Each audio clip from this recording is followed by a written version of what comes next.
Right, I've brought all the dyno inside here now.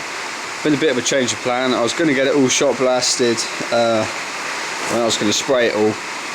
The guy that I use for shot blasting is a bit overwhelmed with work at the moment and he really hasn't got time. So I'm not going to do that anymore. So I'm probably just going to paint it by hand, to be honest with you, for all needs of purpose. It's not really going to make any difference. It's just going to tidy it up a bit.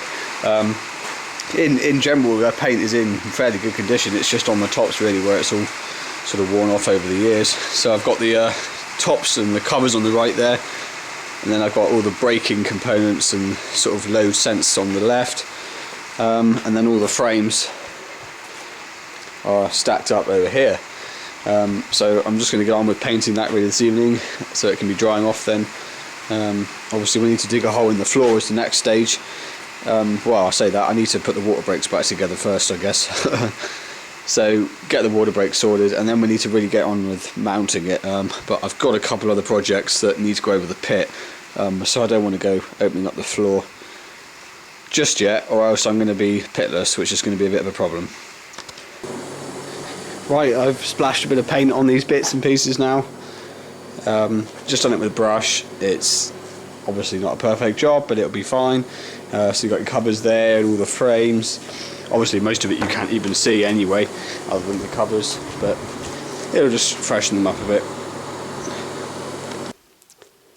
Okay, I've just laid the frames with nothing in them now together in front of the pit. I'm just trying to square it up with the obviously where the car's going to be. It's quite important that the rollers are obviously in line, or else you'll have to apply some lock and it will try to go to one side. So I've just sort of taken a right angle off the pit and measuring to each side. So this is basically the position it needs to sit in. So I've just literally made a line around the outside on the floor. I'll move the frames out the way then, and that's the mark where we need to dig a hole. I haven't got access to a Kango at the minute, so I'm making the most of what I've got. So I've got the air hammer out, just breaking up the concrete on the floor. It's not that thick, so it's actually breaking up fairly easily. So I'm just going to make a hole the same size as the dyno. I went round the outside with a disc cutter first. That's how I've got that fairly clean line.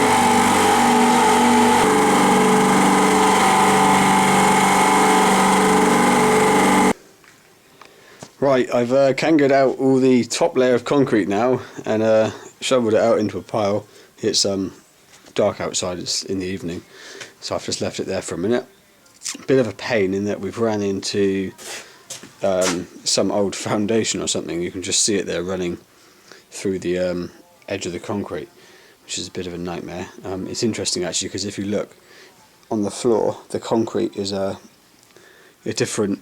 It's obviously been, the concrete on this side was a lot thinner than the concrete on that side, and obviously that's exactly in line, if you look, with where that foundation was. So obviously I'm not too sure exactly whether there was a feed trough there, or there was an old building here in a different place and they built a new building but made the new building bigger, so had to widen the floor concrete but kept the original. I don't know, but it's making the job a lot harder, because now I've got a foundation that I've got to kango out rather than just digging this hole out, which is a bit of a nightmare, but we'll get there eventually.